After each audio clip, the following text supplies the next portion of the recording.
রাজধানীর কৃষিবিদ ইনস্টিটিউশন মিলনায়তনে বিশ্ব পরিবেশ দিবস ও জাতীয় বৃক্ষরোপণ অভিযান কর্মসূচির উদ্বোধনী অনুষ্ঠানে যোগ দেন প্রধানমন্ত্রী শেখ হাসিনা। সুন্দরবনের রামপাল বিদ্যুৎ কেন্দ্র গড়ে উঠলে পরিবেশের ভারসাম্য নষ্ট হবে বলে যে দাবি করা হচ্ছে তার একরকম জবাব দেন প্রধানমন্ত্রী। বলেন, উন্নয়নের প্রয়োজন অনুযায়ী দেশে বিদ্যুৎ কেন্দ্র ও শিল্পায়ন গড়ে উঠবে, তবে পরিবেশ সংরক্ষণে প্রয়োজনীয় বনায়ন ও জলাশয় মিলে একটি সবুজ বলয় গড়ে তোলার নির্দেশনা দেয়া আছে। এ ব্যাপারে আরও তৎপর হতে সংশ্লিষ্টদের নির্দেশ দেন প্রধানমন্ত্রী।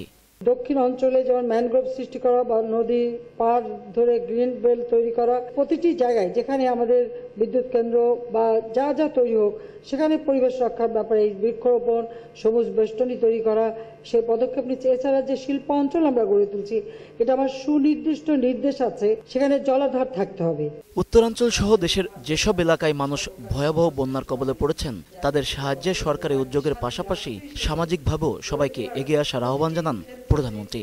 বন্যা যেমন আমাদের ক্ষতিও করে, উপকারও করে, কারণ আমাদের যে ভূগর্ভস্থ পানির স্তর নেমে যায় এই বন্যা সেটা রিচার্জ হয়। তবে মাঝে মাঝে বন্যা খুব বড় আকারে আসে, কাজে বন্যা দুর্গত মানুষের প্রতি সাহায্যের হাত বাড়াবার জন্য সকলের প্রতি আমি আহ্বান জানাচ্ছি। জলবায়ু পরিবর্তনের ক্ষতিকর প্রভাব মোকাবিলা ও পরিবেশ রক্ষায় সবাইকে বৃক্ষরোপণের আহ্বান জানান প্রধানমন্ত্রী শেখ হাসিনা। মামুন রশিদ, 21 টেলিভিশন, ঢাকা।